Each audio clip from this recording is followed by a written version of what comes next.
I mean, a lot of things can happen if the government tries to maintain this situation. And so we need to try to do something to try to prevent this from happening.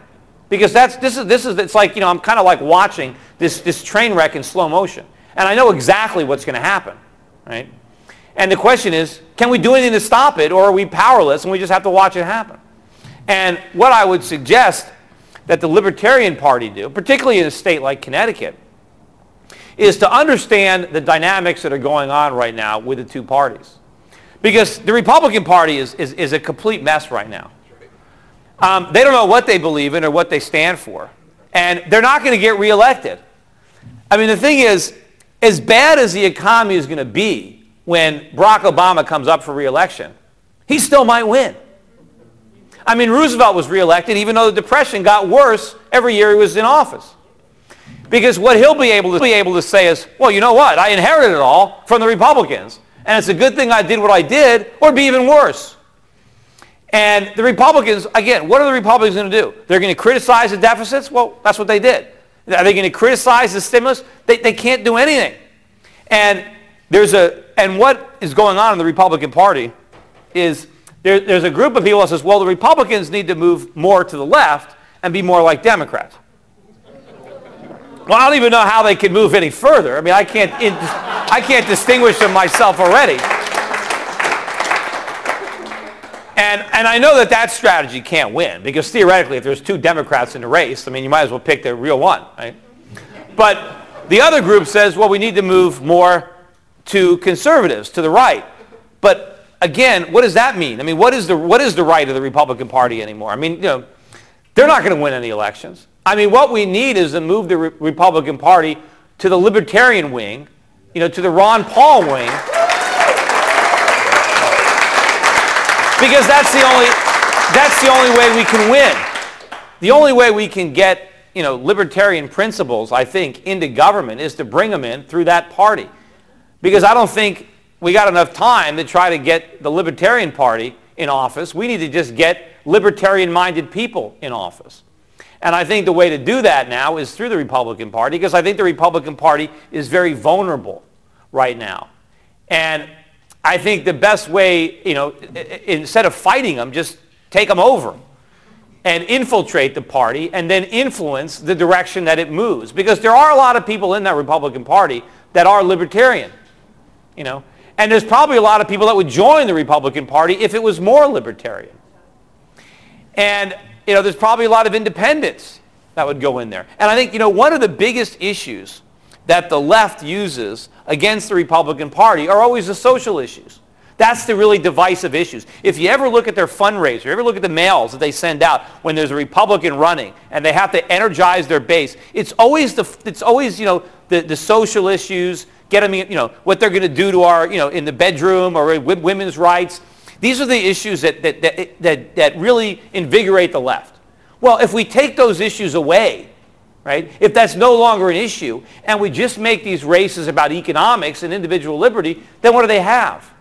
And the fact of the matter is, the country's a mess, not because of just the Republicans, but because of the Democrats and the Republicans. They've destroyed the country.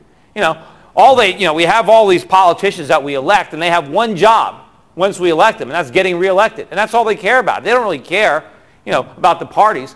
But if we can have candidates getting into some of these Republican primaries, some libertarian candidates that can run as Republicans while criticizing the Republicans. Because that's the only kind of Republican that can win. Because we need a Republican that can say, look, this is not my fault. I didn't support any of these policies. I mean, that's why it would have been really good had Ron Paul got the Republican nomination, because he would have been a much better candidate, a much more credible candidate than McCain. And this is what I said when he was running. I thought that Ron Paul was the only one that had a shot at beating Obama, because I knew the economy would be a mess with the election. And the only person who could say it's not my fault was Ron Paul, because he voted against everything that the Republicans did. And the main difference, though, I think, between Ron Paul's candidacy and a future candidacy for libertarians is that the economic crisis is not a future event. It's here. It's happening. And so people are more open to that kind of message. And if we can get people, particularly in the state of Connecticut, if you could get people running for office here as Republicans, not as Libertarians. Because as Libertarians, nothing's going to happen. You're not going to win anything. But in the Republicans, you got a shot. And the best way to run is to criticize it. And if you're if you're running in the party and you're criticizing the party, as I said, you're likely to get a lot of support from the independents. You might even get some Democrats that were stuck in the Democratic Party because they were so divided on the social issues. But if you take that stuff away, and if you actually say, look, I want to get into government and I want to change what's actually happening. And you want to change the direction of the Republican Party and turn the Republican Party into the Libertarian Party, because that's the only chance it's got for a future, and that's the only chance that the country has, is to have a party that actually represents those principles, the principles of limited government and sound money and free markets, because it's not the Republican Party right now. And they're not in a position to bring that message based on their track records. And I don't know what the intentions are of the people in this room or being in candidates, but I think that that's what you need to do. I mean, as much as you would prefer to put Libertarians on the ballot, I just think it's too important to waste your resources and your effort trying to elect Libertarians. You'd be better off trying to find Libertarian candidates to run for office in the Republican Party and support them, and channel whatever organization you have into getting those people into a national office, into the Congress, so that they actually could do something. Because as I said, I don't think we don't have a lot of time. We can't try to build a party gradually, because there's not going to be a country left if we don't do something. And as I said, I don't think the Republican Party has ever been more vulnerable than it is right now. And I don't know how, so I mean, that's my advice. And whether you guys follow it or not, I think it's important. And anyway, I think that's it. Thanks.